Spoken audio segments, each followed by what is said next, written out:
Well, he was a sweet young man that joined the Marines when he was in his 20s because there was a war going on. And he did his basic training down in um, at the Marine base in South Carolina. I think it was called Beaufort.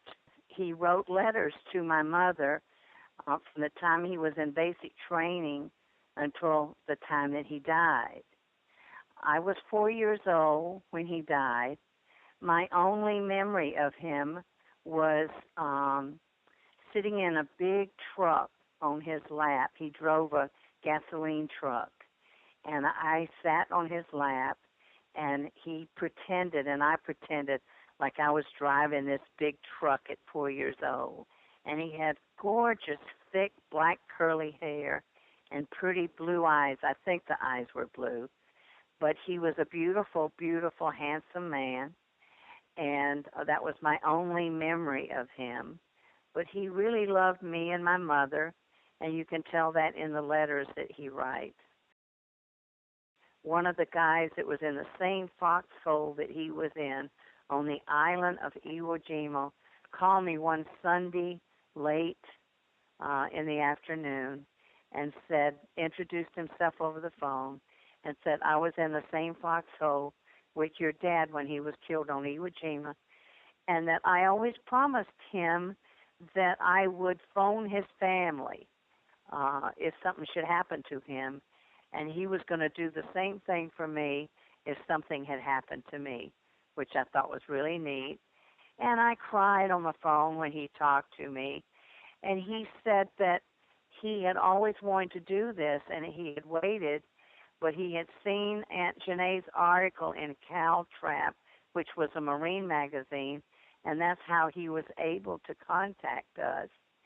And he said that he felt he could die now because he had accomplished what he had promised Ernie that he would do, and that was to get in touch with me. And Janae called him about 2 months later, and he had passed away. When he got to Iwo Jima, they made him a runner of the ammunition because he could run really fast. He had been a star football player when he was in high school, so he knew how to run really good. So he ran ammunition between the foxholes. So they had to build up their foxholes on top, just a little bit underground, and they did that with rocks all around. And he was killed by adding more rocks to their foxhole. While he was up there putting up the rocks was when he was hit with a mortar shell. And this old friend of his said he died immediately, so he wanted me to know that he probably suffered, had no pain, that went real quick. It took 4 years for them to send his body back to Bishopville, South Carolina, our little hometown. And he was buried in Florence at a military cemetery.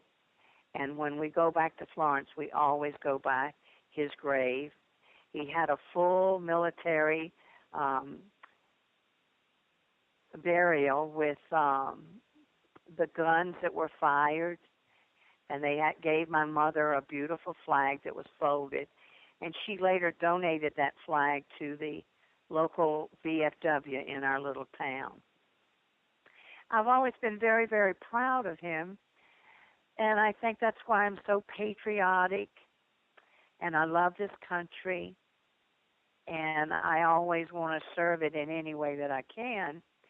And I was really glad when I went to the Navy Exchange after a successful career in the retail business and was the manager of the exchanges in San Diego at 32nd Street, the great big one. And then from there we went to Yokosuka, Japan. And while in Yokosuka, the Marines just adopted me when they found out my dad had been killed on Iwo Jima. And he had a brother named Roy. And I used to go visit Uncle Roy in the summer in Charleston, South Carolina. And I would say to my Uncle Roy, do I look like my dad? I'm sure that I will see him again someday, and it'll be wonderful to have his arms around me. And I hope that someday I'll get to know him